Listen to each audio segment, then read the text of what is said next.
기록을 하고.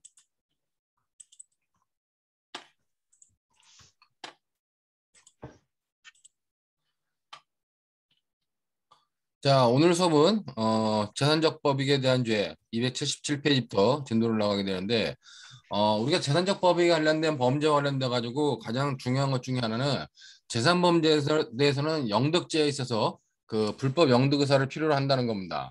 물론 손괴죄 같은 경우는 필요 없지만은 영득죄에 있어서는 당연히 그 불법 영득 의사를 필요로 한다. 근데 불법 영득 의사에 대해서 학생들이 조금 이렇게 오해하는 부분들이 있는데, 뭐 오해하는 부분들은 뭐 충분히 강의를 통해서 여러분들이 이해할 수 있으려 봅니다. 우리가 여기 관련돼 가지고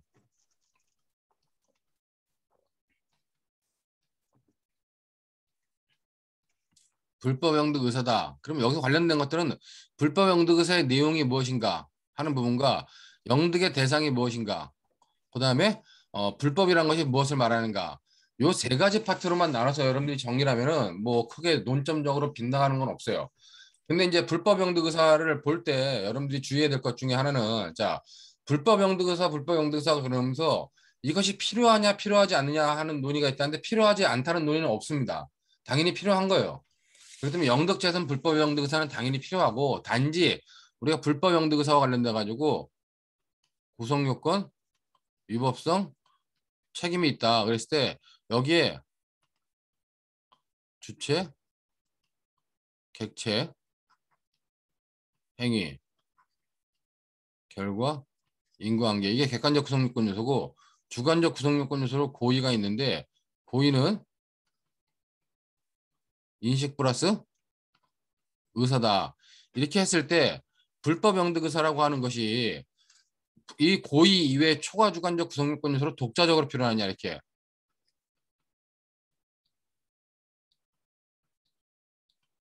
아니면 여기에 포함시켜가지고 이 고의 안에 포함시켜서 또 하나의 요소로서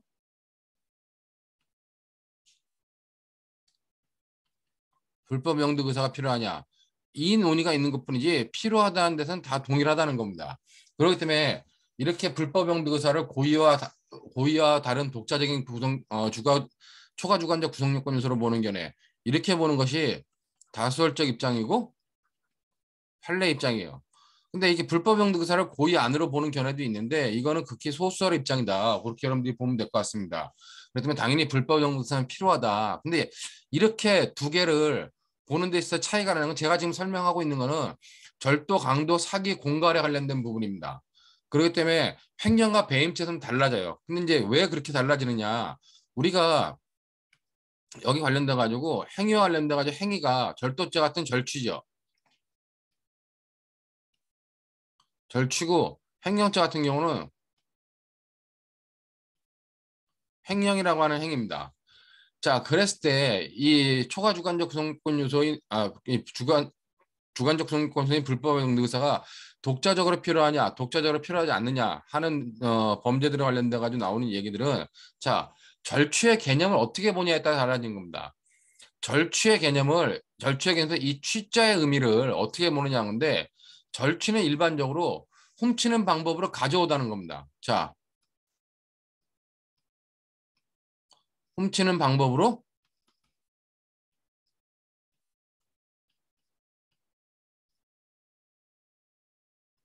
가져온다. 쉽게 말하면 취득의 의미는 뭐예요? 취득의 의미는 내가 저 물건을 가져오는 것뿐이에요. 자, 그 다음에 이제 가져왔으면 내가 가져야 되겠다. 갖는다라고 하는 생각, 그게 우리가 불법 영득 의사에서 말하는 영득 의사라는 겁니다. 그렇기 때문에 절취에 관련돼 가지고 이 취자의 의미를 훔치는 방법으로 가져온다라고 해석하면 어떻게 해요? 가져온다고 해석하면 이거는 바로 훔치는 방법으로 가져온다. 이렇게만 생각하면은 불법 영득 의사는 독자적으로 더 필요하다는 겁니다. 왜냐면 여기는 뭐예요? 여기는 고의의 인식 대상이기 때문에, 고의라고 하는 것은 인식 플러스 의사다. 근데 인식 플러스 의사라고 하는 거는 가져온다까지만 있는 것이지 내가 갖는다라고 하는 생각이 없다는 겁니다. 근데 절취의 의미를 절취의 의미를 관련돼 가지고 훔치는 방법으로 가져온다. 잠깐만요.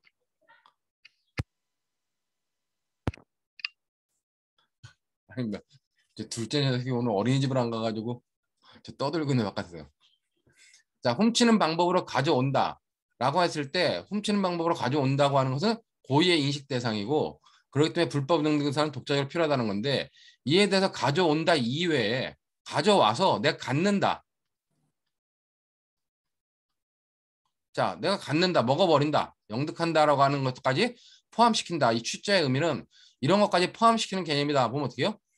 이 행위에 이 갖는다까지 포함되기 때문에 그때는 뭐다?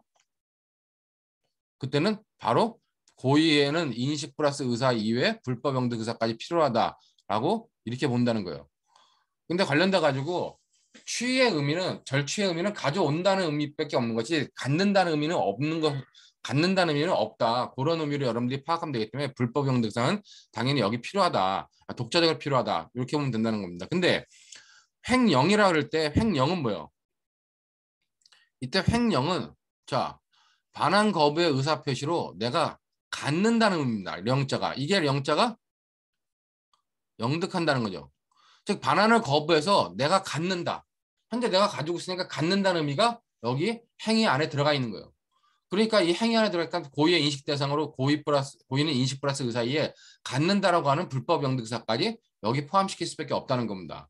그렇기 때문에 불법 영득 의사를 보면 일반적으로 우리가 논하는 시험에 나왔던 부분은 대부분 다 절도, 강도, 사기, 공갈에 관련된 불법 영득 의사였지 횡령죄에 관련된 불법 영득 의사는 아직 나오지 않았다. 그렇게 여러분들 보면 될 것 같고 양자는 달라진다. 그렇게 보면 될 것 같습니다. 자, 그렇기 불법 영득 의사와 관련된 체계적 지위와 관련돼 가지고는 요 정도의 의미로서 일반적으로 절도죄, 일반적으로 절도, 강도, 사기, 공갈에서는 이렇게 불법 영득 의사를 독자적 요소로 봐요. 그러나 횡령죄하고 배임죄는 뭐다? 횡령죄와 배임죄에서는 이렇게 안에 포함시킨 것으로 볼 수밖에 없다는 겁니다. 자, 그렇기 때문에 이렇게 범죄에 따라 가지고 불법 영득 의사의 체계적 지위가 위치가 달라진다 하는 점만 여러분들이 좀 이해해 두면 될 것 같습니다. 자, 그럼 우리가 이제 불법 영득 의사를 공부할 때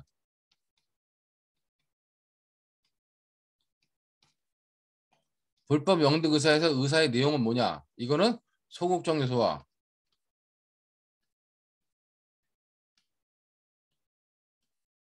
적극적 요소로 구분하고 소극적 요소라고 하는 건 권리자를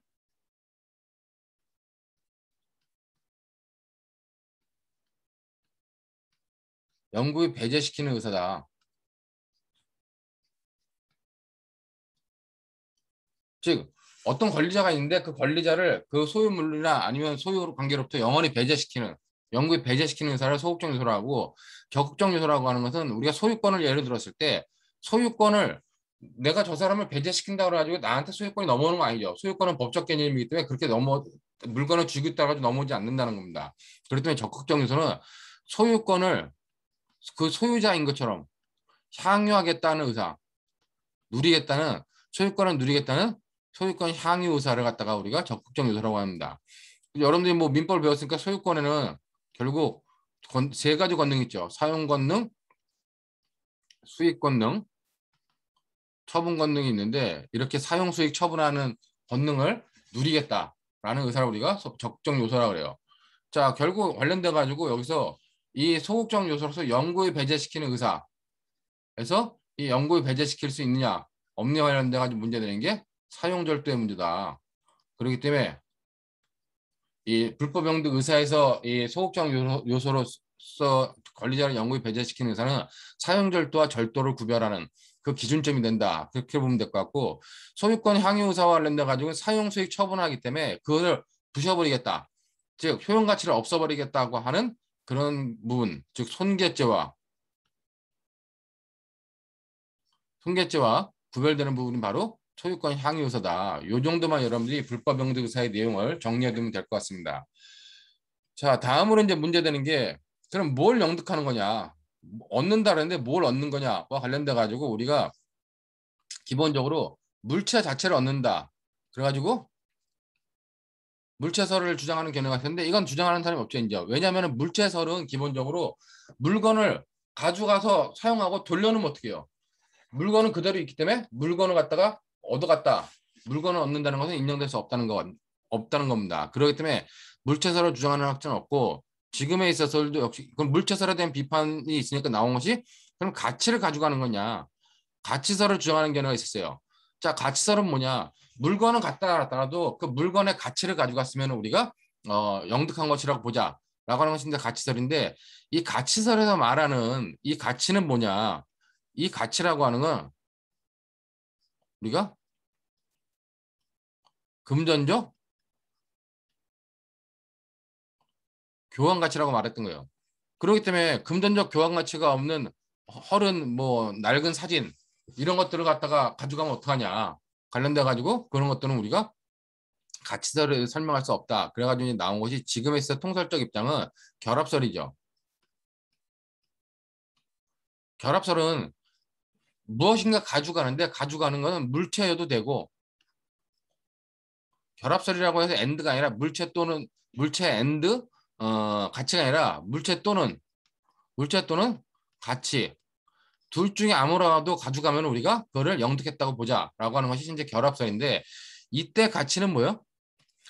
이때 가치설에서 가치는 금전적 교환 가치를 말하는 반면에 이 결합설에서 말하는 가치라고 하는 것은 우리가 본래 그 물건이 갖고 있는 기능적 가치, 기능적 가치를 가져갔으면 우리가 가치를 가져간 것이다라고 파악하는 것이 결합설의 입장이라는 겁니다. 자, 그렇기 때문에 결합설의 입장 관련돼 가지고는 현재 통설적 입장이다, 통설 판례 입장이다 보면 되는데 이것과 관련돼 가지고 이제 문제되는 것이 바로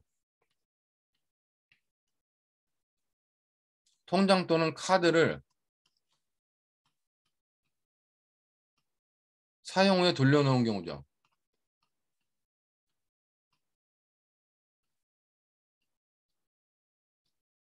오늘 필기가 이렇게 좀 이상하지? 자, 기본적으로 통장을 사용하고 돌려놨다. 통장에 대해서 타인의 통장을 가져가서 통장에서 돈을 인출한 다음에 그 통장을 다시 갖다 놨어요. 그랬을 때 통장이라고 하는 물체 자체는 없어진 게 아닙니다. 근데 이 통장을 사용하고 돌려놓은 경우에 우리가 이때는 뭐다? 기본적으로 절도죄가 된다고 봐요. 통장 자체에 대한 절도죄. 왜? 뭘 훔쳐가? 그럼 뭘 영득한 거냐 그랬을 때 이 통장에는 통장 자체가 갖는 기능적 가치가 있죠. 즉, 이 통장이라고 하는 자체는 뭐다?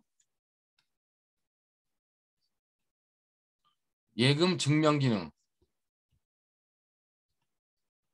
이 통장에는 예금이 얼마 있다. 이 통장으로 어떤 사람이 예금을 얼마큼 가지고 있다는 것을 증명하는 기능이기 때문에 이 통장을 사용하고 돌려놨다. 그러면 사용할 때 그 예금 증명 기능이 100만 원이 들어있는 통장에서 50만 원을 뽑아 쓰고 돌려놨다 하면 통장 자체는 물체 자체는 돌아가겠지만 이 통장이 갖는 예금 증명 기능이 100만 원에서 50만 원으로 감소했다는 겁니다. 그렇기 때문에 우리가 이 예금 증명 기능의 가치만큼 절도죄가 성립한다라고 보는 거예요. 자, 이에 대해서 통장 말고 각종 카드 있죠. 카드. 여기서 카드는 뭐 신용카드든 현금카드든 직불카드든 체크카드는 상관이 없습니다. 이 카드를 사용하고 타인의 카드를 가져가서 사용한 다음에 돌려놓으면 어떡하냐. 돌려놨을 때 우리가 이거는 절도죄가 성립하지 않는다 그래요. 자, 이건 성립하지 않는다 그럽니다. 왜냐면은 이 카드에서 가지는 본래의 기능은 뭐냐. 이 카드는 자, 이 카드의 소지자가 우리의 회원임을 증명하는 회원 증명 기능만 있다는 겁니다. 즉, 카드에서는 우리가 어떤 그 예금의 증명 기능이라고 하는 건 이런 건 없다는 거예요. 자, 그러기 때문에 관련돼 가지고 뭐다? 카드를 사용하고 돌려놓더라도 카드 자체가 가지는 본래의 기능, 이런 예금 증명 기능은 감수한 것이 예금 증명 기능은 아예 없는 것이고 회원을 증명하는 기능 자체는 손실된 것이 없기 때문에 관련돼 가지고 절도죄가 성립하지 않는다. 그런 의미로 여러분들이 불법 영득 의사와 관련된 내용들을 보면 될 것 같고, 자, 마지막으로 이제 불법 영득 의사에서 그럼 불법의 의미가 뭐냐? 무엇인가 물체 또는 가치를 뭐 갖는다는 의사를 갖다가 우리가 영득 의사를 하는데 여기서 이제 불법하다고 하는 것이 뭐냐 관련돼 가지고 이 불법에 대해서는 우리가 영득의 불법설과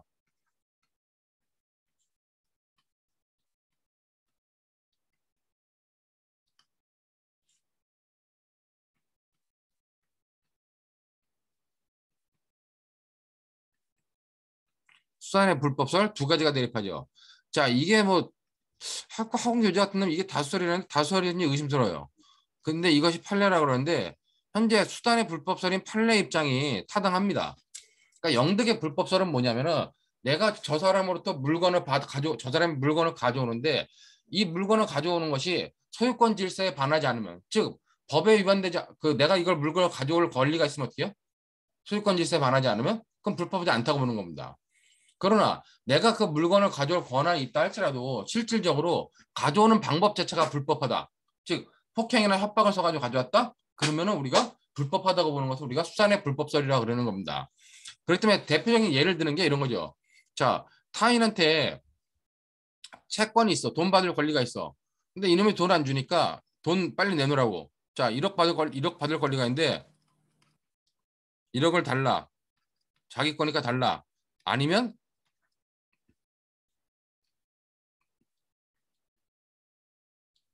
죽이겠다. 뭐 이게 너무 간단하게 썼는데 1억을 달라. 아니면 네가 1억을 안 주면 죽여버리겠다. 해가지고 돈을 받아냈어요. 자, 그러면 이런 케이스와 관련돼 가지고 요 케이스를 놓고 봤을 때 영득의 불법설 입장에서는 뭐요? 옛사람한테 1억을 받을 권리가 있기 때문에 달라고 할 권리가 있기 때문에 달라 해서 받았다는 거는 소유권 질서에 위반되지 않는다는 겁니다. 단지 여기 뭐 아니면 죽이겠다. 돈을 주지 않으면 죽이겠다고 하는 것은 뭐다? 이거는 단순한 협박에 불과한 거다. 그렇기 때문에 불법 영득 의사에서 영득의 불법설 입장에서는 이런 경우에 관련돼 가지고는 1억을 달라고 하는 것은 적법한 것이고 소유권 질서에 부합하기 때문에 적법한 것이고 이것만 문제된다. 그렇기 때문에 영득의 불법설 입장에서는 좀 전에 밑에 케이스를 협박죄로 행위 수단했던 협박죄로만 처벌한다는 겁니다. 그러나 이제 수단의 불법설 입장에서는 네가 1억을 받을 권리가 있는지 없는지 그거는 우리가 신경 안 쓰고 네가 그 돈을 받아오는 방법 자체 돈을 요구하고 가지고 받아오는 방법 자체가 불법하면 우리 불법한 것으로 보겠다. 이게 수단의 불법설이에요. 그렇기 때문에 네가 1억 원을 달라 그랬다고? 1억을 달라 그랬는데 아니면 죽이겠다. 이건 바로 뭘로 봅니까? 공갈로 본다는 거죠. 그렇기 때문에 수단의 불법설 입장에서 이거를 공갈죄로 처벌하는 겁니다. 그렇기 때문에 여러분들이 이런 케이스가 뭐 네가 내가 돈을 받을 권리가 있는데 그 돈 받을 권리를 행사하면서 어떤 협박을 하는 경우에 영득의 불법설 입장에서는 수단인 협박죄로만 처벌하지만 수단의 불법설 입장에서는 그 돈을 달라고 하는 수단이 불법했기 때문에 그냥 공갈죄 불법 영득 의사를 인정해 가지고 공갈죄로 처벌한다는 겁니다. 그러면 어느 학설이 맞느냐? 그때 얘가 타당하죠. 왜냐면은 영득의 불법설은 지금 문제되는 게 가장 큰 문제가 뭐냐? 영득의 불법설은 기본적으로 우리가 구성요건, 위법성, 책임 중에서 우리가 지금 논하고 있는 불법 영득 의사는 여기 주관적 구성요건 요소로서 여기 있는 겁니다. 자, 근데 여기서 불법을 논할 때 영득의 불법설은 법질서에 반하느냐 반하지 않느냐, 즉 소유권 질서에 반하지 않느냐를 가지고 판단하는 건데 그 소유권 질서에 반하냐 반하지 않느냐 라고 하는 부분은 어디서 판단해야 될 부분이다? 그거는 이 위법성 영역에서 판단할 부분이라는 겁니다. 그렇기 때문에 영덕의 불법설에 대한 가장 큰 비판점은 뭐냐? 이거는 형법 체계상의 모순점을 가지고 있다. 위법성 단계에서 평가해야 될 것 갖다가 구성요건, 특히 주관적 구성요건 요소에서 평가하는 그런 가장 큰 문제점이 있다 그래가지고 이거를 지지하는 학자들이 별로 없습니다. 지금. 그러니까 대부분 다 이 공갈죄가 성립한다고 하는 수단의 불법설이 타당하다고 봐요. 그렇기 때문에 이런 의미로 여러분들이 관련된 내용들을 정리하면 될 것 같고 최근에 올해 모의고사에 나왔던 건데 원래 요번에 모의고사 나왔던 부분은 이제 그 부분은 아닌데 불법 영득의사에서 불법적으로 달라 그랬을 때 영득의 불법설이나 수단의 불법설이나 상관없이 무조건 불법하다라고 보는 케이스가 뭐냐? 자, 우리가 종료 채권을 가지고 있어요. 채권자가. 근데 종료 채권을 가지고 있는데 아직 종료 채권 관련돼 가지고 받을 물건이 특정되지 않은 상태였다면 어떻게 해요?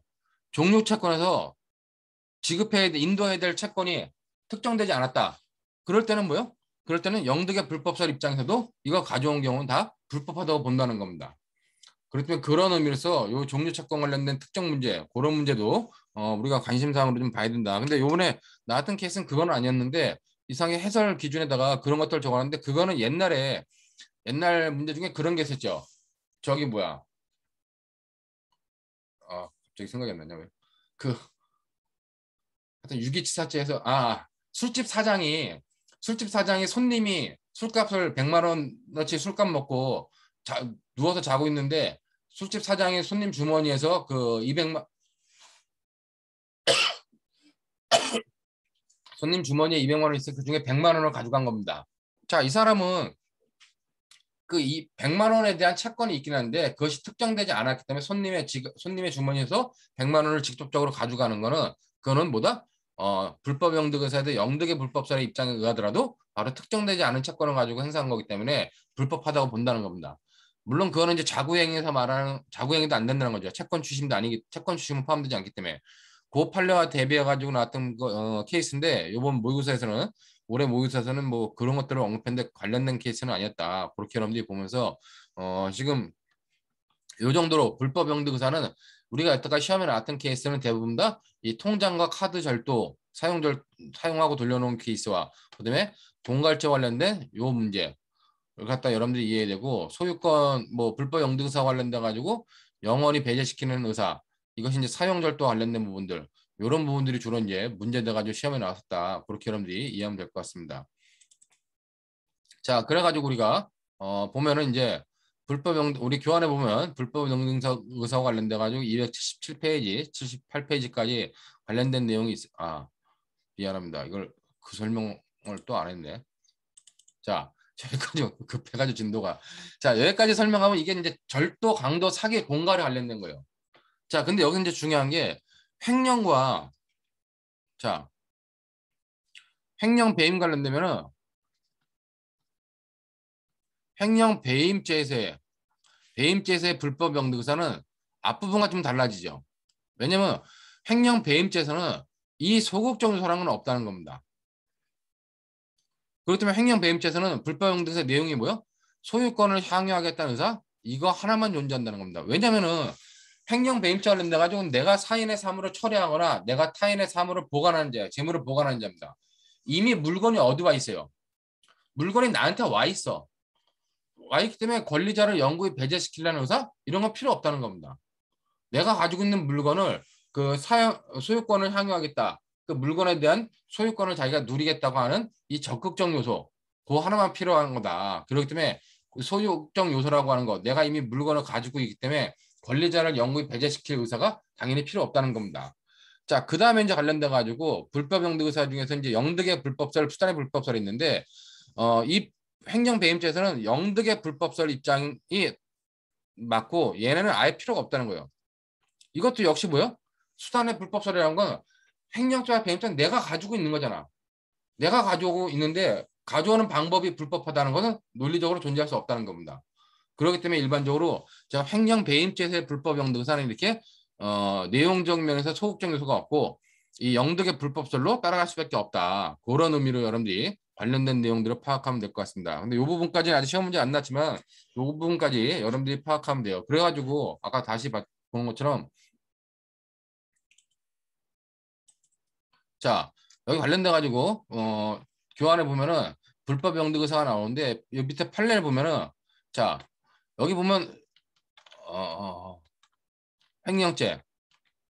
자, 횡령죄에서 권리 배제 의사는 오히려 행위 태양인 반환겁에 적극적으로 요구되고 있다 그래가지고 반환거부라고 하면은 보관물에 대해 소유자의 권리를 배제하는 의사를 표시하는 것을 뜻하므로 타인의 재물을 보관하는 자가 단순히 반환을 거부한 사실만으로 횡령죄를 구성하는 것은 아니며 반환 거부 이유 및 주관적 의사 등을 종합하여 반환 거부 행위가 횡령 행위와 같다고 볼 수 있을 정도에만 횡령죄가 생긴다.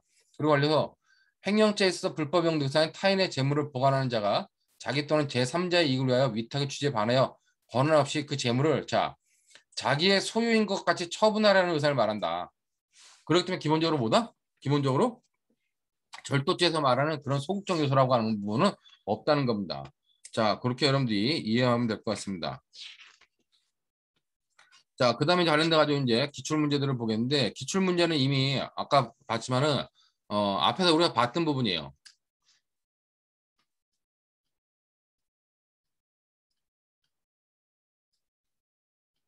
자, 변호사 시험 17년도 6회 변호사 시험이 나왔던 거는 이 관련돼 가지고 아까 말했던 것처럼 취기가 오른 술집 사장이 자, 취기가 오른 어른 택시를 타고 귀가했으나 그 갑은 만취하여 의식을 잃은 채 소파에 잠들어 버렸는데 술집 사장 정이 갑의 주머니에서 현금 200만 원을 발견하고 술값 100만 원을 꺼내 가져갔다. 자, 이와 관련돼가 정의 대책이 뭐냐 관련돼 가지고 그러면 100만 원을 가져간 것이 절도죄가 성립할 수 있냐 관련돼 가지고 불법 응대의사가 있느냐 없느냐 문제가 된다는 겁니다. 근데 이것은 아예 종류 채권이기 때문에 채권이 특정되지 않았기 때문에 이건 영득의 불법설이나 수단의 불법설 입장에 의하더라도 당연히 그냥 불법성이 인정돼요. 불법 영득의사가 인정돼 가지고 절도죄가 성립한다. 그런 설명을 이제 그 86페이지 했었으니까 그걸 여러분들이 이해해두면 될 것 같고 역시 밑에도 뭐 프로포폴을 뭐 확보할 목적으로 가져 나온 경우 이런 데 가지고 프로포폴을 증거 확보 목적으로 가져 나온 경우는 불법 영득 의사에서 말하는 저기 뭐 자기가 소유권을 향유하겠다는 요소 그래서 적극적 의사가 없었다 그런 의미로 여러분들이 관련된 내용들을 보면 될 것 같습니다. 자, 올해 이제 2021년 올해 이제 모의시험 6월 모의고사 2문에 나왔던 문제인데 이와 관련돼 가지고 여기 보면은 자, 이 윗부분은 좀 복잡한 케이스인데 이건 배임자 가서 배워요. 그러니까 쉽게로 보면은 여기 보면 K건설 K건설 대표이사인 갑은 자신의 자동차 한 대를 A캐피탈 주식회사로부터 5천만 원을 대출하면서 저당가를 설정해줘요. 그러니까 갑이 A캐피탈 주식회사로부터 5천만 원을 대출하면서 자기 자동차의 저당권을 설정해 준 겁니다. 자, 근데 그 자동차를 가지고 임의 처분하라고 해가지고 중국에 거주하는 B에게 5천만 원에 매도하기로 하여 계약금 및 중도금 2천만 원까지 지급받았습니다. 근데 뭐다? 이거는 인도를 안 해요. 인도를 안 하고 친구 C에게 이 자동차를 5천만 원에 팔기로 하고 계약금 및 중도금 2천만 원 받고 이를 C에게 인도하기로 하면서 자, 잔금을 3개월 후에 받기로 했습니다. 근데 관련돼 가지고 결국 C는 자동차를 인도받고 자동차 등록원부에 등록한 다음 운행까지 했어요. 자, 얘는 인도를 한 거죠. 자, 이 케이스와 관련돼 가지고 갑은 결국 A캐피탈 주식회사로의 담보 제공한 담보 가치를 멸시시킨 거예요. 이것이 배임죄가 되느냐? 배임죄 되지 않는다는 게 작년 전원합의체 판결입니다. 그 다음에 관련된 동산의 이중매매죠. 근데 이건 단순한 동산의 이중매매가 아니라 등기 등록된 자동차, 등기 등록된 동산에 대한 이중매매인데 이와 관련돼 가지고도 배임죄 성립하지 않는다라고 하는 것이 작년 전원합의체 판결이었습니다. 이제 그런 것들을 이제 묻는 문제였고 첫 번째 문단은 이제 관련돼 가지고 얘가 갑이 이제 자동차를 넘기긴 했는데 어떤 약정을 했냐. 자, C는 위 약정된 기일에 잔금 채무를 이행하지 아니하면 자동차를 회수하여도 좋다는 약정을 하면서 각서와 매매계약서 및 양도증명서를 갑에게 교부했어요. 자, 그러면 갑은 어떻게 해요? 우선 자동차를 넘겨주긴 했는데 얘가 약정된 기일에 잔금을 지급하지 않으면 자기가 자동차를 회수하도 좋다라고 하는 이런 계약을 맺은 겁니다. 약정을, 이명계약을. 자, 이제 이런 것을 가지고 있는 갑이 어떻게 했냐. 갑은 위 서류들이 있다는 것을 기화로. 위 서류라는 건 뭐야? 색깔 달리할까요?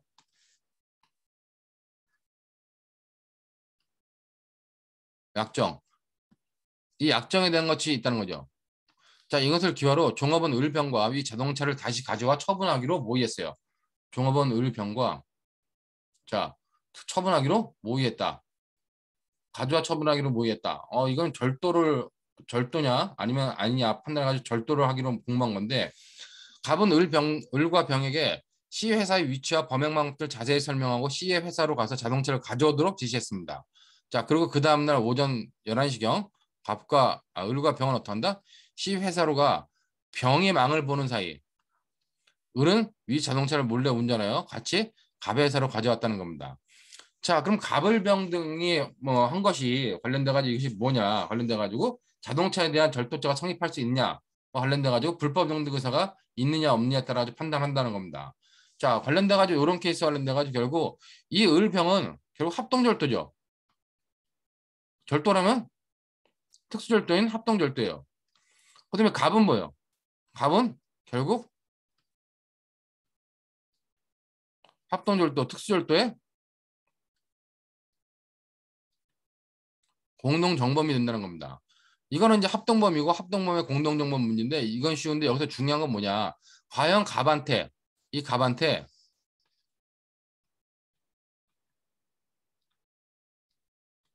불법 영득 의사가 있느냐는 겁니다.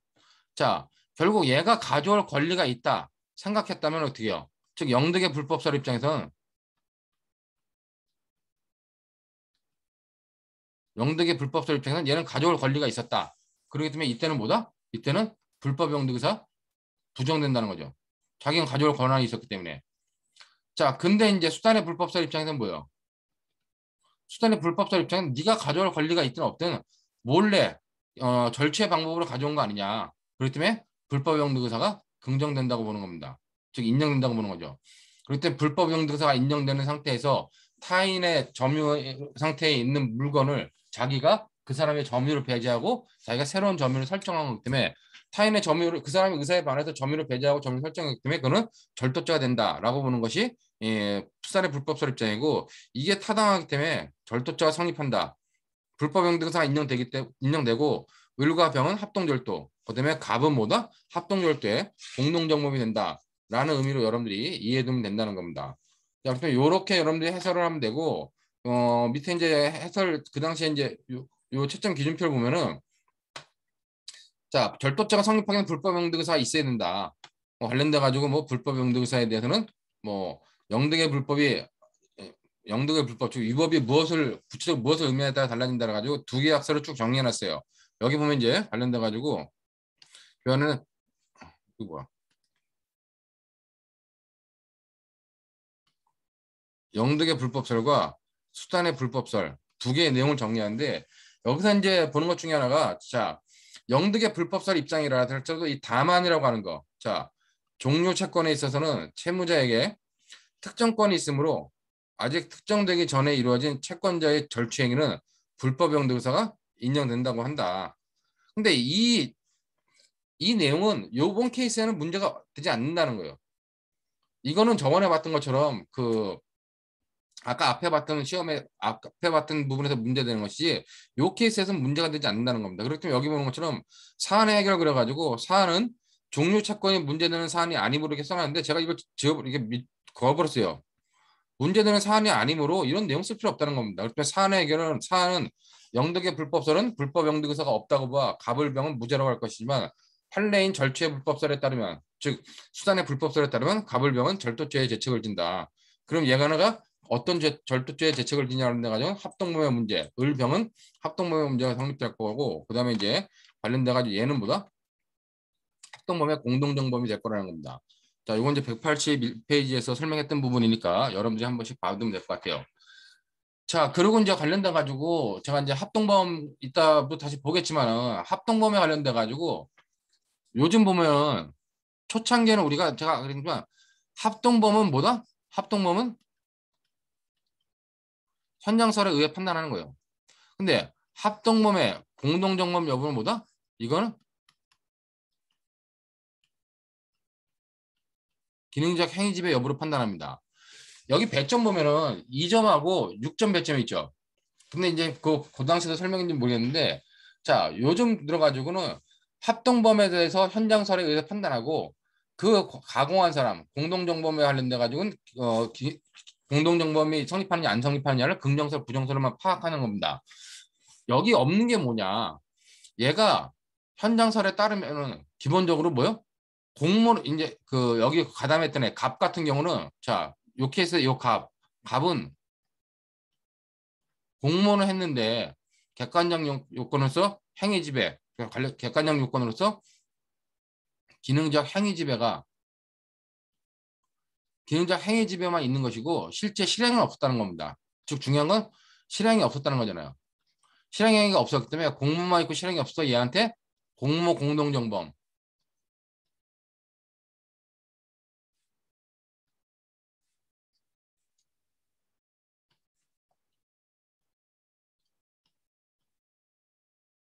공모 공동정범이 성립한다라고 해놓고 그러면 이 공모 공동정범인데 이 공동정범은 합동범의 공동정범이냐 아니면 단순 절도죄의 공동정범이냐 그러니까 옛날에는 시험 문제를 해설할 때 자 이것에 관련된 거 논하고 요것에 관련된 거 논하고 첫 번째 순서가 1번 두 번째 수가 2번 근데 세 번째 순서가 이렇게 논하는 순으로 이제 정리를 했었는데 요즘은 본시험 채점 기준도 그렇고 모의시험 채점 기준도 그렇고 이게 없어요. 이건 당연히 공모 운동이라 보기 때문에 2번을 특별하게 배점하지 넣지 않는다는 겁니다.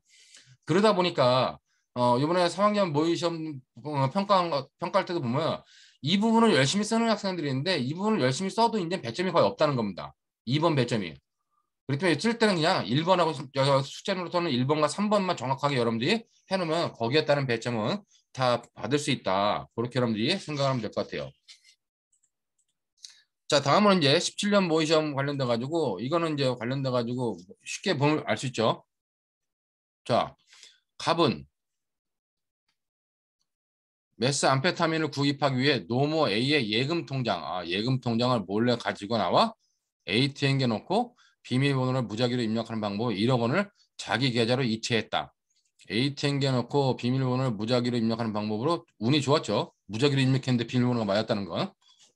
이 9,900분의 1인가요? 뭐 하여튼 이렇게 계좌를 이체하는데 성공했다. 이건 뭐예요? 이거는 컴사기죠. 자, 그 후 통장을 원래 자리에 갖다 놓았어요. 자, 지금 밑에 중간에는 컴사기고 예금 통장을 몰래 사용하고 돌려놨다는 겁니다. 자, 이 부분이 뭐다? 이 부분은 바로 예금 통장에 대한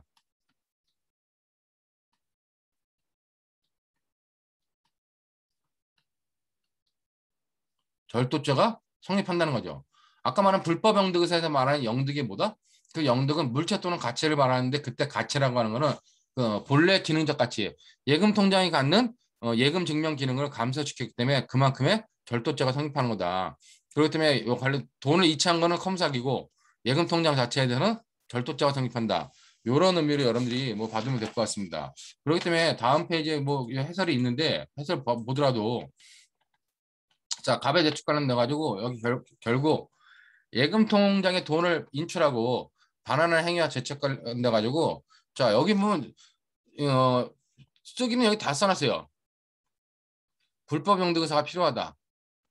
불법 용도 의사는 소극적 요소로서 권리자 배제 의사, 적극적 요소로서 소유권 향유 의사를 말한다.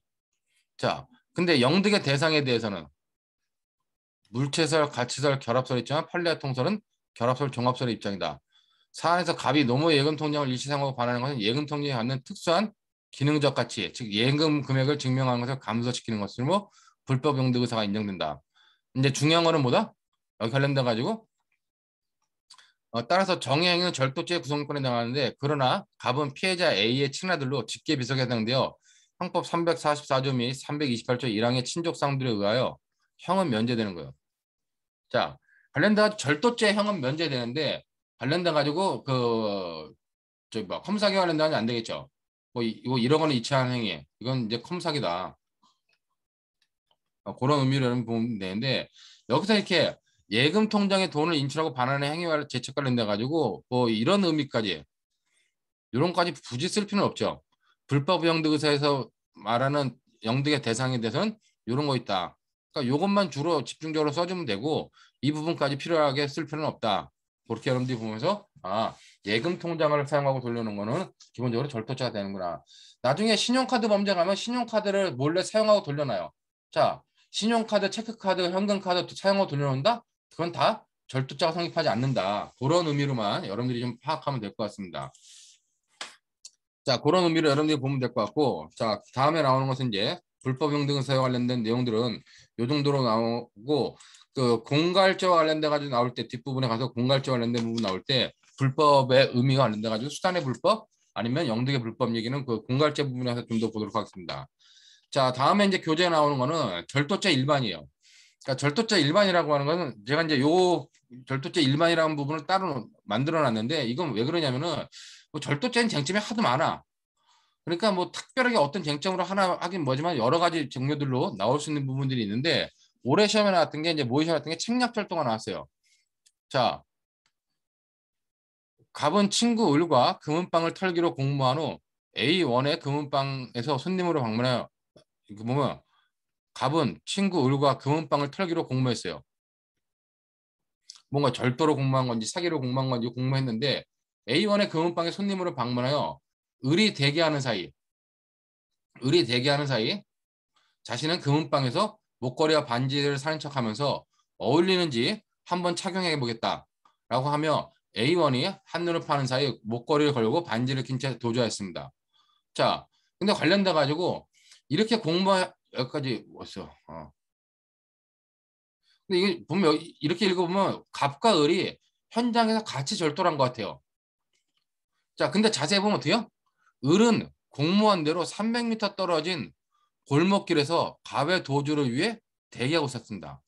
그러니까 얘네들이 절도로 공모했는데 현장에 간 거는 갑만이 갔고 그다음에 을은 현장에 가지 않았다는 거예요. 자, 그러고 나서 뭐다?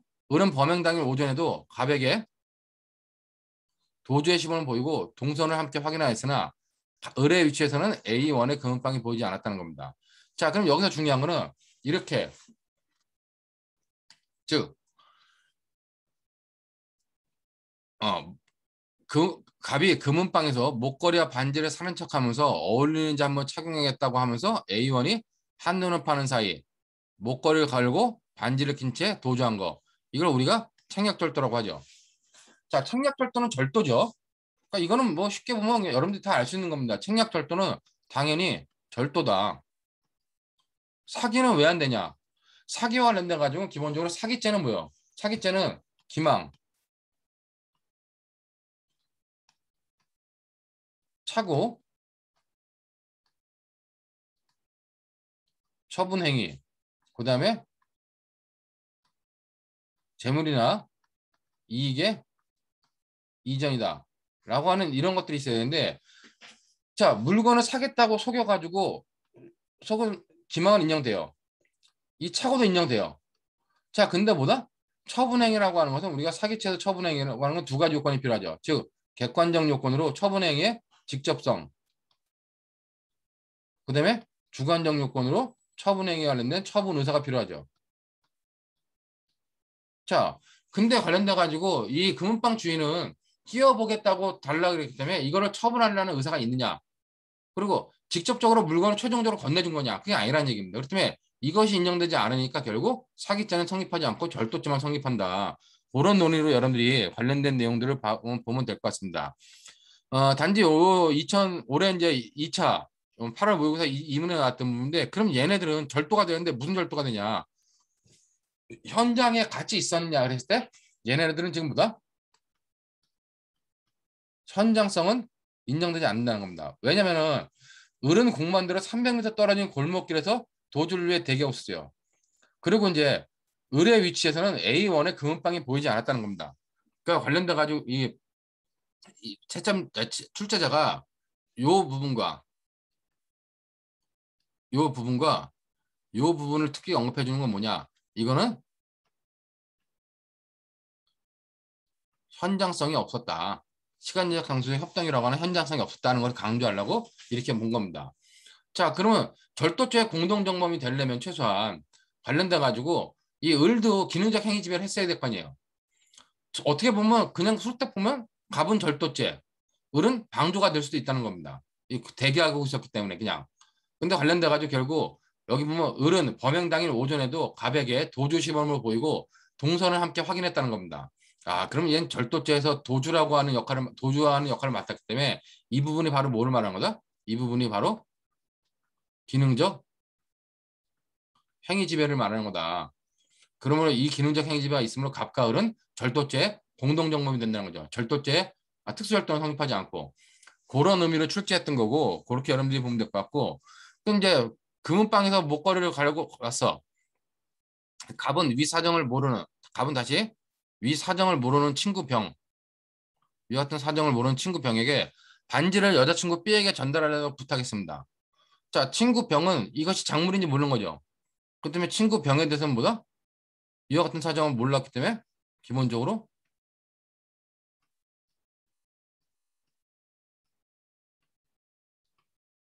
작물 보관죄는 성립하지 않는다라는 것도 언급하면 될 거고 그다음에 이제 갑이 반지를 친구 병한테 넘겼기 때문에 기본적으로 친구한테 점유권이 이전된 거예요. 자, 그렇기 때문에 병의 입장에서는 뭐다? 병의 입장에서는 자기가 점유하고 있는 타인의 물건을 갖다가 전달을 안 하고 어떻게 해요? 병은 그다음에 병은 어떻게 해요? 병은 인터넷 중고 카페에서 연락된 C에게 자신이 끼고 있던 반지라고 속여 80만 원에 팔아버렸다는 겁니다. 자, 이 행위는 뭐다? 이 행위는 C에 대한 사기죄가 되는 거죠.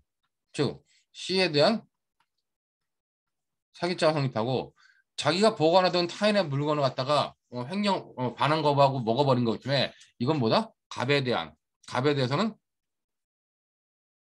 갑에 대한 횡령죄가 성립할 수 있다. 이런 정도의 의미로 보면 될 것 같고, 그다음에 이 나머지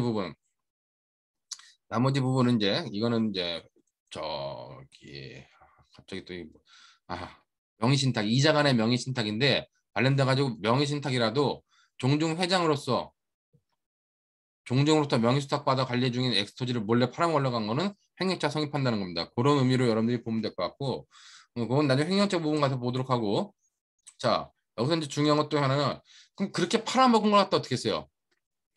이게 금은방에서 이제 훔쳐온 목걸이를 갖다가 얘가 어떻게 했냐? 갑이 종로의 여러 금은방을 들락날락 거리며 자신이 착용하고 도주한 목걸이를 정상적인 물건인 것처럼 금은방 주인과 시세행령하는 모습을 주시하고 있었습니다. 경찰관이 자 근데 갑은 문을 나서면서 작물을 팔아먹기 힘드네 진짜라고 말하였습니다. 자 이 부분은 결국 뭐냐? 절취한 작물을 가지고 다시 이제 자기가 사용하거나 그런 것은 불가발적 사유 행위가 되는데 새로운 법익 침해에 해당하는 부분은 사기죄가 성립할 수 있다는 거죠. 근데 팔아먹었어요, 못 팔아먹었어요? 못 팔아먹었다는 겁니다. 그 때문에 갑의 이 행위는 바로 사기죄가 아니라 사기의 미수가 되는 거죠.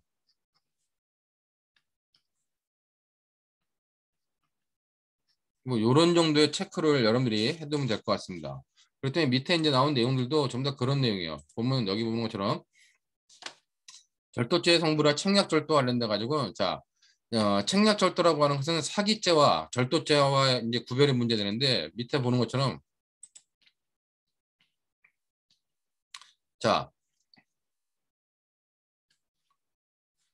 책략절도와 사기죄의 성립 구분에 대해서 피해자의 점유의전 의사 즉 처분 의사가 있는가 기명행위와 점유취득의 직접적인 수단이 없는가 직접성이 인정되는 걸 판단할 수 있는데 점유 이전 의사가 없고 기망행위가 점유취득의 수단이 되면 책략절도, 점유 이전의 의사가 있고 기망행위가 처분행위 수단이 되면 착오로 부여된 것이므로 사기죄가 성립한다 이렇게 왔는데 실제로 뭐 이런 논의는 별로 없죠. 그렇기 때문에 이거는 점유 이전 의사가 없었고 그다음에 직접적인 점유취득의 수단이 된 것이 아니기 때문에 책략절도다라고 판단하는 것이 뭐 거의 통설적 입장이고 판례 입장이다. 판례도 같은 의미로 파악한다. 자, 그렇기 때문에 사안에서 금은방 주인 A에게는 점유 이전 의사가 없었고 시착이라고 하는 기망행위를 통해 갑이 점유를 취득했다고 취득하였으므로 갑에게는 절도죄가 성립한다. 그런 의미로 여러분들이 책략절도와 관련된 내용을 한번 보면 될 것 같습니다. 그러니까 책략절도는 여태까지 모의 시험에도 거의 안 나왔던 것 같은데 이번에 처음 나왔던 것 같아요. 그런 의미로 보면 됐고 합동절도는 안 된다는 거죠. 합동절도 관련돼 가지고 쭉 보는 것처럼 어, 성립하지 않는다.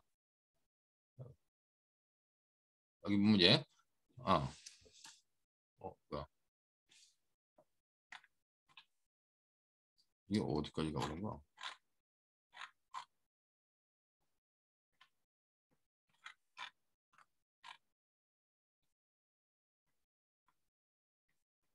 자, 다시 합동절도가 성립하지 않는다고 하는데 가지고 여기 보면 것처럼 을이 도주 시범을 보이고 동선을 확인한 후 갑의 도주를 위해 대기하는 행위는 단순한 방조를 넘어 절도 범행을 공모하고 모의적으로 기능적 행위에 분담한 것이다. 아까 지문에다 설명했던 부분 그 부분이 바로 공모를 넘어서 가지고 기능적 행위 지을 했다는 겁니다.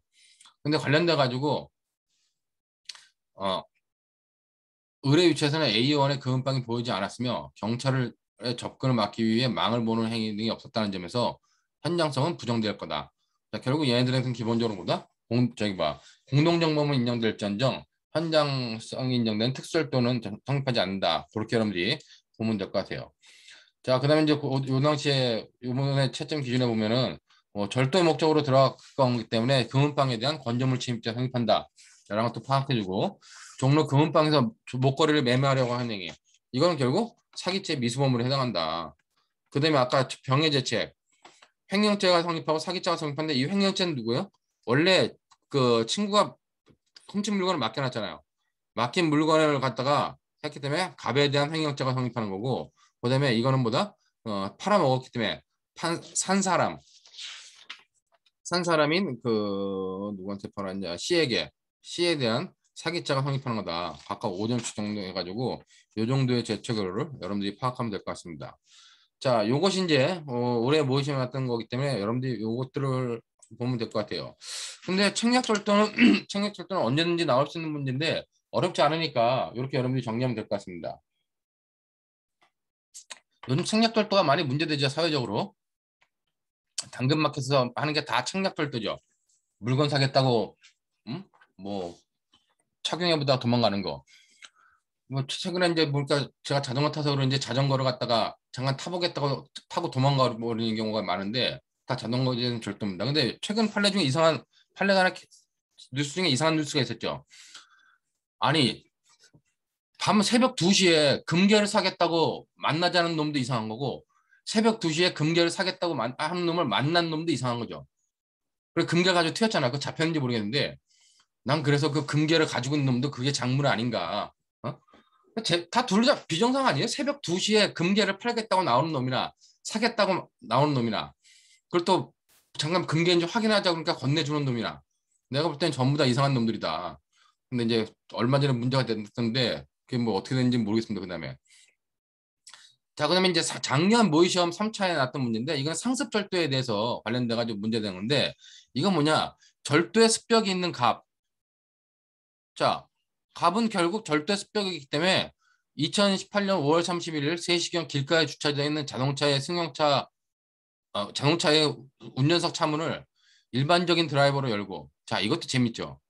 일반적인 드라이버로 열고 들어가 블랙박스를 훔치고 차문을 닫고 돌아서는데 마침 그곳을 지나가던 A와 우연히 눈을 맞추게 해서 곧바로 달아났습니다. 자 이것이 특수절도냐?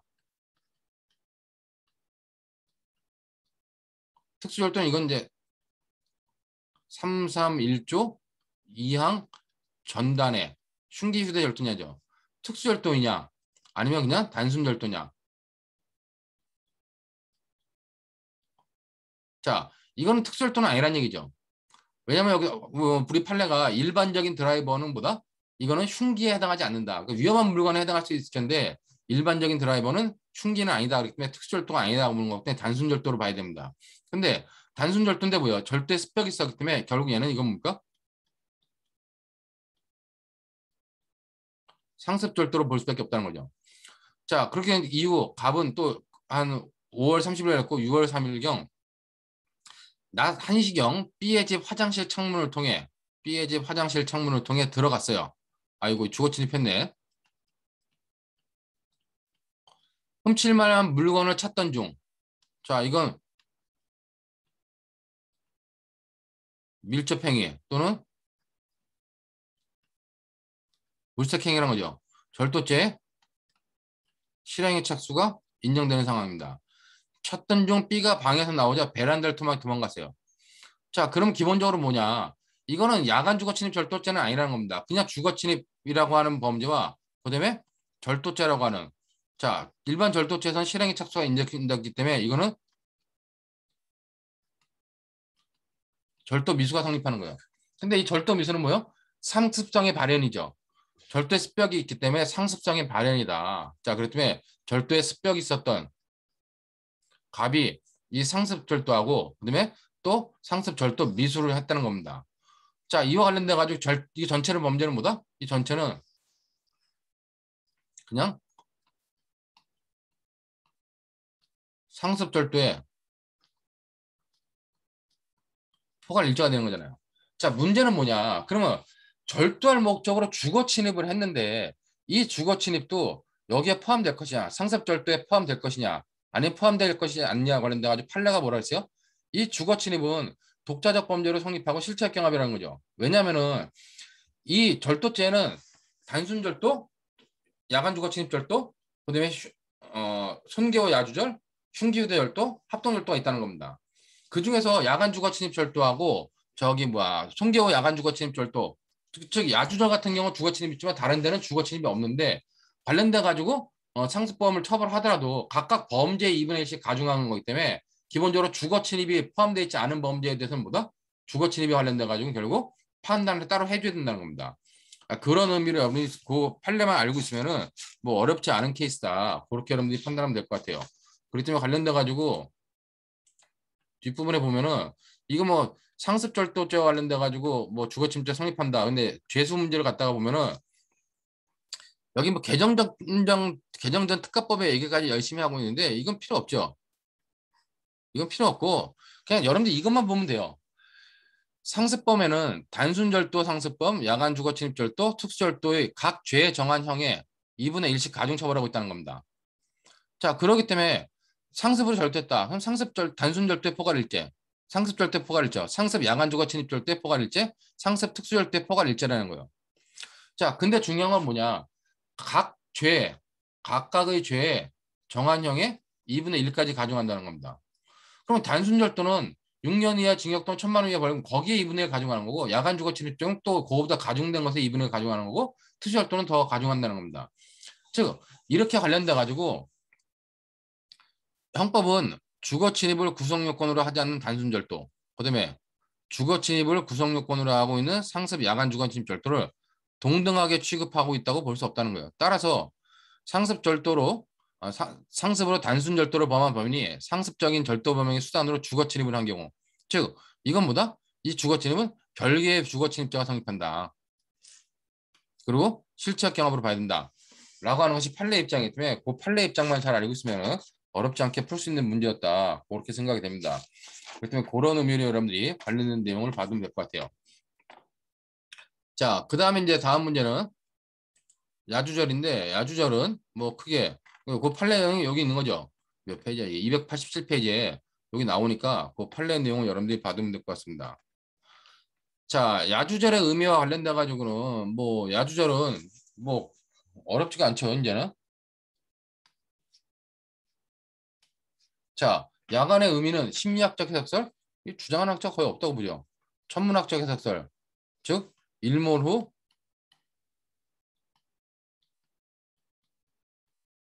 일출 전이다. 자, 그 다음에 이제 야간의 적용 범위가 야간에 어디에 있어야 되냐, 주거 침입에 있어야 되냐, 아니면 절도에만 있어야 되냐, 아니면 두 군데 아무 데나 있어도 되냐, 아니면 관련돼 가지고 판례 입장은 뭐예요?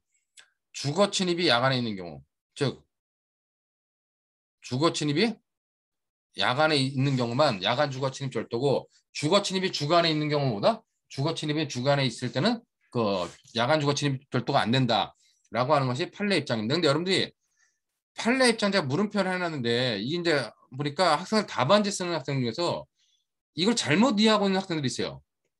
그러니까 판례 입장은 주거 침입이 야간에만 있으면 된다는 것이지 판례가 이 물음표의 의미는 뭐냐? 판례가 그러면은 절취가 야간인지 주간인지 판단했어요, 안 했어요? 판례는 이거에 대한 판단은 하지 않았다는 겁니다. 그렇기 때문에 판례의 의미는 주거 침입만 야간에 있으면 되고 실제로 절취는 야간에 하든 주간에 하든 상관없다는 의미로 해석하는 게 일반적인 입장이에요. 근데 어느 학원 강사가 뭐 강의를 잘못했는지 어느 학원 강사가 책을 잘못 썼는지 판례 입장이 주거 침입도 야간에 있어야 되고 절취도 야간에 있어야 되는 입장이다. 이렇게 해석을 해요. 그건 잘못된 해석입니다. 그렇게 해석하는 경우 없어요. 그러니까 일반적인 학자들의 입장도 판례는 주거 침입이 야간에만 있으면 된다라고 하는 것이고 절취가 야간이냐 주간이냐에 대해서는 판단을 하지 않았다라고 하는 것이 판례에 대한 가장 정확한 해석이에요. 그래서 여러분들 입장에서는 그냥 판례 입장에 따라 가지고는 주거 침입이 야간에 있느냐 없느냐 이것만 파악하면 되는 거죠. 근데 타당하기로는 이게 양자정 주거 침입 또는 절취 둘 중에 하나만 야간에 있으면 된다고 하는 견해가 타당하다는 겁니다. 근데 되도록이면 그냥 이 부분은 판례 입장에 따라 가지고 판단해도 크게 따라가고 근데 솔직히 이렇게 판단하더라도 타당한 학설에 의해 판단하더라도 크게 점수 차이는 안 날 것 같아요. 왜냐면 이거는 자 우리가 일반적으로 이런 케이스죠. 주간에 주거 침입했어. 주간에 주거 침입해가지고 쭉 기다리다가 야간에 절도를 했습니다. 자, 그럼 이건 야주절이냐 했을 때 이제 학설들은 이것도 야주절이다 보는 겁니다. 근데 판례는 주간에 주거 침입했기 때문에 이건 주거 침입죄하고 절도죄 그냥 실체 경합이다라고 파악해요. 근데 의미를 잘 보면은 주간에 주거 침입했는데 주거 침입은 계속 범위이기 때문에 계속 가고 있는 거 아니에요. 주거 침입은 여기까지 가잖아 지금 절도할 때까지. 예? 그럼 주간에 주거 침입했던 게 이때 오면 어떻게 돼요? 이때 와가지고는 야간에 주거 침입이 연장되고 있는 거죠. 그럼 결국 야간에 주거 침입한 거 아니냐. 그렇기 때문에 야간이라는 의미는 야간에 주거 침입한 경우나 야간에 절도한 경우나 둘 중에 하나만 있어도 된다고 하는 것이 논리적으로 타당하다는 얘기입니다. 근데 이거는 여러분들이 이제 시험 문제 쓸 때는 내가 볼 때는 뭐 그냥 이 정도는 판례 입장 따라가는 것도 뭐 엄격하게 가중처벌하고 가중처벌하고 있는 입장에서는 야간의 의미를 주거 침입으로 한정하는 판례의 견해가 타당하다 이 정도로 해가지고 판례의 타당성에 따라 가지고 판례에 따라 판단하면 뭐 어렵지 않게 문제들을 해결할 수 있다라고 판단이 돼요. 그렇기 때문에 여기 보면은 자 모의시험 28년도 모의시험 나왔는데 자 모텔을 운영하는 그 을은 평소 비어있는 객실의 문을 열어두는데 이를 알고 을의 조카 갑이 어떻게 해요? 갑이 낮에 즉 주간이죠. 낮에 을의 을 몰래 모텔 안으로 숨어 들어가 같은 날 밤에 자 야간에 을이 잠시 자리를 비우는 틈을 타 모텔 관리실에 들어가 50만 원을 가지고 나왔다는 겁니다. 자 이거는 지금 절도를 했는데 주거 침입을 몰래 숨어 들어가는 건 어떻게 해요? 즉 낮에 주거 침입해가지고 야간에 절취한 겁니다. 자 이거는 이제 학살의 입장에서는 뭐요? 이것도 야주절이다. 근데 판례 입장에서는 그냥 주거 침입죄하고 절도죄 실체 경합범입니다. 그렇게 본다는 거죠. 자, 그때 그런 의미로 여러분들이 보면 될 것 같고, 자, 그 다음에 관련돼 가지고 이 케이스와 관련돼 가지고 이제 조카가 이렇게 어 도둑질을 하니까 이제 을이 원래 평소 알고 있던 종업원인 병한테 이제 얘를 갖다가 조카를 좀 혼내줘라 시켜요. 그러니까 관련돼 가지고 여기 본 것처럼 적당히 겁을 줘서 훔쳐간 50만 원을 내가 돌려받는 게 어떡하냐라고 이제 시킨 겁니다. 즉 어떻게 뭐 관련돼 가지고 혼내주라고 시켰는데 어떤 범죄를 교사했는데 관련돼 가지고 갑이 모텔 종업을 열심히 했던 기억이 떠올라 을은 갑을 갑에게 겁을 주고 훔쳐간 돈을 되돌려라고 요구하지 마라. 대신 내가 50만 주겠다고 했다는 겁니다. 자, 어떤 범죄를 교사했는데 나중에 이걸 갖다가 가지고 교사를 철회한 거죠. 즉 이 부분은 뭐다? 이 부분은 바로 공범관계의 이탈이라는 겁니다. 즉 공모관계 이탈과 다른 거죠. 교사를 했다가 승낙한 이후에 교사 선생이 취소한 경우 공범관계 이탈이 인정되겠냐 해서 이건 인정되지 않는다는 겁니다. 얘가 그냥 일을 저질러 버리기 때문이죠. 자 이제 문제는 병은 이제 종업원이었던 병은 어떻게 하냐. 병은 조카 갑이 번호키를 눌러 현관문을 열고 건물 안으로 들어가자 현관문이 닫히기 전에 재빨리 건물 안으로 들어가서는 계단을 올라가고 있는 갑에게 다가가 문신을 보여주면서 겁을 주고 훔쳐간 50만 원을 을에게 돌려주라고 했다는 겁니다. 자, 결국 얘가 뭐예요? 현관문이 닫히기 전에 재빨리 건물 안으로 따라 들어갔다. 어떤 뭐 공갈의 목적, 협박의 목적으로 따라 들어갔기 때문에 이 부분에 관련돼 가지고 건조물 침입자가 성립하냐, 즉 건조물의 주거 침입자가 성립하냐 관련돼 가지고 제가 이제 여기 밑에 써놓은 기준은 이거는 주거 침입자가 성립한다. 근데 제가 이걸 개정을 하면서 이걸 깜빡했어요. 밑에 이제 해설 보면 이 주거의 의미는 저번에 얘기했지만 주거는 뭐야? 공용 공간, 단독 공간이 주거, 공용 공간이 확장된 주거, 그다음에 위요지 이렇게 있다 그랬죠. 근데 엘리베이터나 이런 부분들은 엘리베이터나 이런 것들은 공용 공간이기 때문에 위요지는 아니에요. 그냥 확장된 주거일 뿐입니다. 근데 그 헷갈리게 써놨기 때문에 그런 부분은 나중에 좀 이따가 보도록 하고 뭐 결국 관련돼 가지고 얘가 이제 문신을 보여주면서 겁을 주고 훔쳐간 50만 원을 을에게 돌려주라고 얘기했다. 그럼 이건 뭐냐? 돈을 협박을 하면서 돈을 요구한 거예요. 즉 공갈죄가 성립하냐는 거죠. 이거를 절취의 불법설 입장에서는 즉 수단의 불법설 입장에는 당연히 공갈죄가 성립한다. 공갈죄 이제 돈을 못 받았기 때문에 공갈의 미수가 성립한다고 볼 거고 저기 영득의 불법설 입장에서는 일반적으로 받을 권한이 있는 경우는 뭐 등기지 않는다 이렇게 볼 거라는 겁니다. 그런 논점들이 있던 문제다. 그렇게 보면 될 것 같고 그렇기 때문에 자, 여기 보면은 뭐 갑에게는 야간 주거 침입 절도죄 성립이 문제된다. 근데 결국 뭐예요? 관련된 건 여기 보는 것처럼 뭐 판례 입장은 주거 침입설을 취한다. 그렇지만 관련돼 가지고 사안 해결 그래 가지고 여기 뭐 절취행에 의하면 갑은 야간 주거 침입 절도죄가 성립한다는 겁니다. 자, 이건 이제 일반적인 학살의 입장이고 판례 입장이 어떻게 해요? 절취행설에 의하면 하는데 판례 입장에 따라가면 야간 주거죄 성립하지 않고 이때는 뭐다? 주거 침입죄하고 절도죄 실체 경험 관계다. 그런 의미만 보면 될 거고 아까 조카 관계였기 때문에 또 여기도 이제 고소가 있어야지만 처벌할 수 있다. 야주절 관련돼 가지고 이 정도의 논점들을 여러분들이 정리하면 될 것 같고 자, 그 다음에 관련돼 가지고 밑에 보는 것처럼 병이 대책 관련돼 가지고 여기 보면 이제 병이 아까 들어갔잖아요. 들어갔는데 주거 침입이란 가혹 자체를 말하는 것이 아니라 가혹 자체만을 말하는 것이 아니라 위호지를 포함하는 개념이에요. 근데 이 가혹은 뭐다? 가옥에는 전용 공간인 주거, 그다음에 공용 공간인 확장된 주거 이게 두 개가 있다는 겁니다. 그렇다면 여러분 것처럼 자체말 가옥 자체만을 말하는 것이 아니라 위호지를 포함하는 개념이다.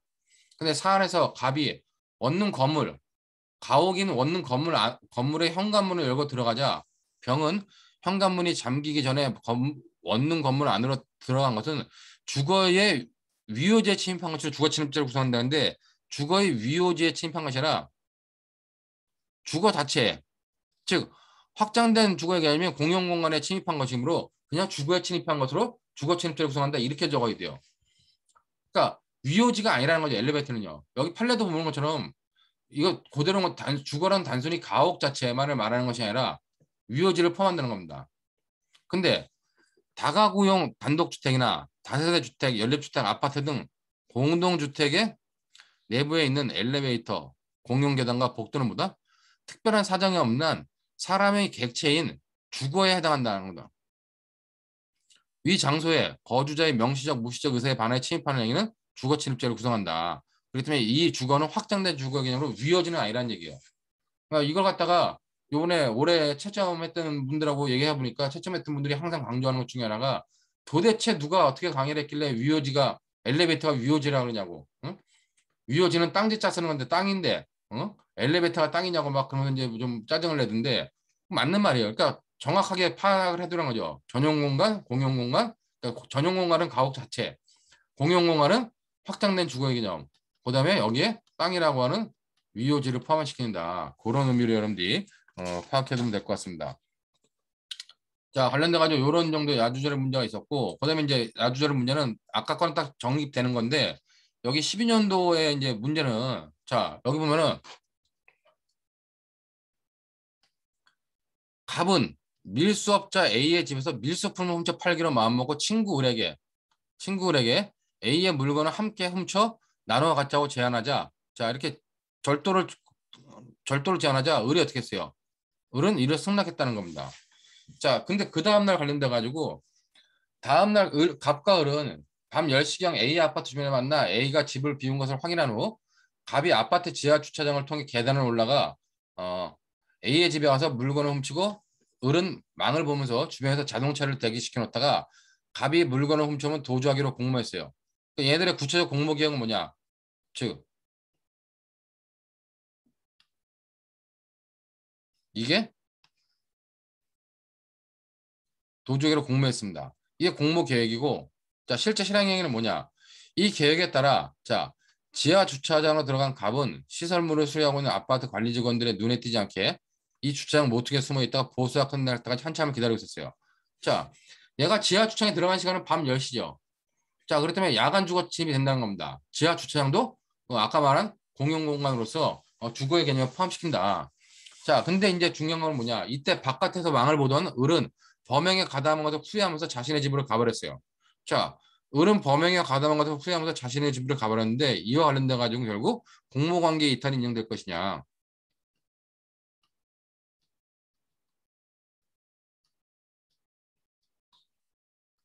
자, 기본적으로 갑과 을은 뭐예요? 갑과 을이 이제 하고 이렇게 한 자체는 뭐다? 이거는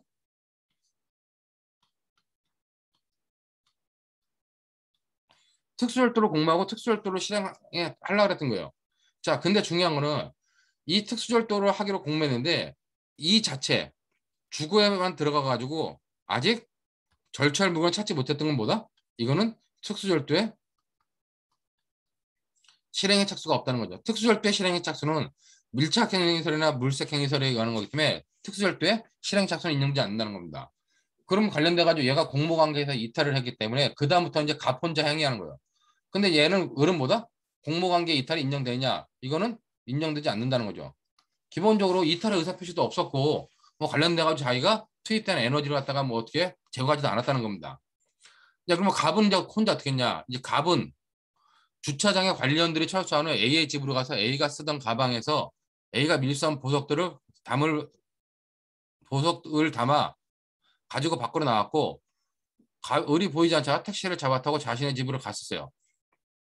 자, 이 갑이 이렇게 밀수한 보석품들을 담아 가지고 나왔다. 이건 당연히 절도죄죠. 근데 절도죄인데 얘는 뭐예요? 이 절도죄는 야간에 주거 침입해가 절도한 거잖아요. 특수절도의 실행에 착수 인정되지만 야간 주거 침입 절도죄, 특히 야간에 아파트에 주거 침입이기 때문에 야간 주거 침입 절도죄는 성립한다는 겁니다. 여기에 실행에 착수는 뭐다? 여기에 실행에 착수는 기본적으로 아파트에 침입 시잖아요. 침입 시에 실행에 착수가 인정된다. 그렇기 때문에 관련돼 가지고 나중에 공모관계 이탈 특수절도와 관련된 특수절도는 성립하지 않고 얘네는 이제 공모관계 이탈과 관련된 이제 인정되지 않겠지만 이 야간 주거 침입 절도죄에 관련된 어떻게 한다? 야간 주거 침입 절도죄에서는 공모관계 이탈이 아니라 장애미수가 된다는 겁니다. 얘는 아니 뭐 장애미수가 아니라 저기 뭐 공모관계 이탈이 아니라 이것들은 여기에 대해서는 실행에 착수가 인정되기 때문에 공동정범이 된다는 거죠. 이 의뢰 행위는. 자, 그다음에 관련돼 가지고 뭐 여기 이제 절도죄 하는데 밀수한 보석들은 금제품이기 때문에 절도죄에 객차되지 않느냐, 되냐 안 되냐? 이건 당연히 된다 그랬죠. 금제품은 여러분들이 생각할 때 금제품은 개인들의 소유나 점유를 금지하고 있는 것이지 국가의 소유나 점유를 금지하는 것이 아니기 때문에 금제품에 대한 절도는 다 절도죄가 성립한다. 그런 의미로 여러분들이 판단하면 될 것 같아요. 자, 그렇다면 그런 의미로 여러분들이 쭉 보고 나머지들은 뭐 우리가 관련된 쟁점이 아니기 때문에 이런 정도의 쟁점만 파악하면 될 것 같습니다. 자, 그럼 이 뒤에 보는 것처럼 자, 갑의 예측했는데 특수절도죄가 성립할 수 있겠냐? 근데 관련돼 가지고 뭐요? 얘가 아까 특수절도의 실행에 착수는 뭐예요? 특수절도의 실행에 착수 관련돼 가지고 자, 실행 행위는 절취이므로 실행에 착수 시기는 절도죄의 경우와 동일하다는 겁니다. 자, 사안에서 보면 갑이 A의 집에 들어가 절취할 재물에 대한 물색 행위를 한 시점에 절도의 실행에 착수가 인정되는데 합동절도가 성립하려면 최소한 그때 시간적 장소의 협동이 있어야 된다는 거예요. 근데 갑은 어떻게 했어요? 갑이 A의 아파트 지하층에 숨어 있는 동안에 을은 바깥에서 망을 보고 있다가 집으로 가버렸다는 겁니다. 이때는 아직 뭐다? 실행의 착수가 있기 전이기 때문에 이건 합동절도죄는 성립하지 않는다. 그런 의미로 여러분들이 파악하면 될 것 같아요. 근데 이제 야간 주거침입은 다르다는 거죠. 밑에 보는 것처럼 야간 주거침입 절도죄와 관련돼 가지고 뭐 금제품이 절도죄에 객차되냐? 당연히 된다. 그렇게 보면 될 것 같고 야주절에 관련돼 가지고 야간 주거침입에 해당 여부 관련돼 가지고 역시 야간 주거침입 주거침입이 야간에 있었기 때문에 야간 주거침입이 성립한다.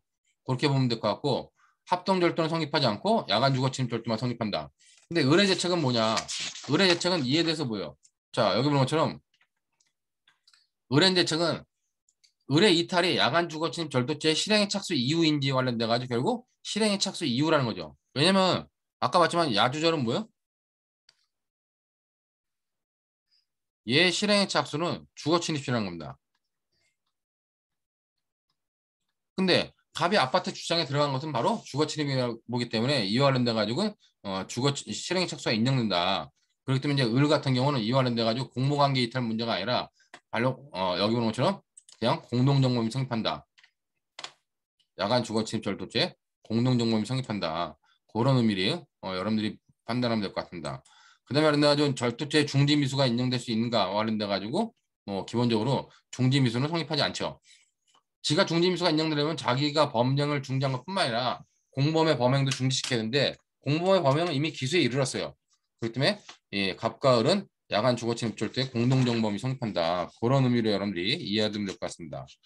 자, 여기까지 하고 이제 12년도 모의시험 이외 부분은 굉장히 다양한 쟁점들이 다 정리가 돼 있는데 이거는 여러분들이 한번 풀어보세요. 그냥 쭉 뭐 이걸 읽어보고 해설을 보면서 아 어떤 것들이 쟁점이 되는구나 라고 하는 것들을 쭉 보면은 뭐 다양한 정점이 정리되기 때문에 이거는 뭐 통째로 12년도 문제는 그대로 넣어놨습니다. 그렇기 때문에 여러분들이 이거는 한번 풀어보는 것으로 하고 여기까지 해가지고 앞에 수업을 좀 마치도록 하겠습니다.